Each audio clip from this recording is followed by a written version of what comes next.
Tağ milletim Karaçayım, unutkansa Allah'ını, eske düşürese anı, kolda tutsan arakı.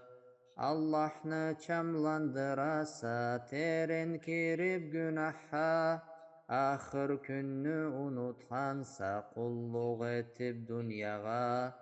La ilahe illallah, deb aytsın gitçe ullu. La ilahe illallah, et Allah'a kulluknu.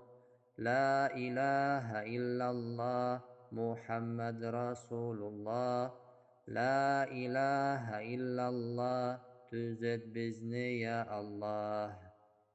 Ey tavlula kardeşlerim, unutkan biz namusni, adetledin de koygan biz jaratkanları bizni.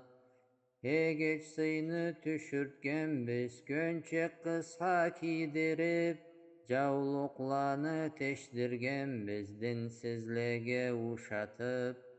La ilahe illallah, çakırama Allah'a. La ilahe illallah, cuqlaşma günahha. La ilahe illallah, Muhammed Resulullah. La ilahe illallah, boluş bizge ya Allah. Karaçay biz musliman biz, qaytayık dini bizge, götürüp İslam bayraqni, başni tutayık örge.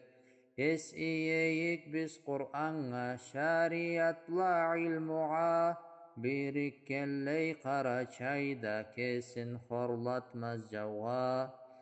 La ilahe illallah, birikleşim al Kafkas. La ilahe illallah, kesin javga horlatmaz. La ilahe illallah, Muhammed Resulullah.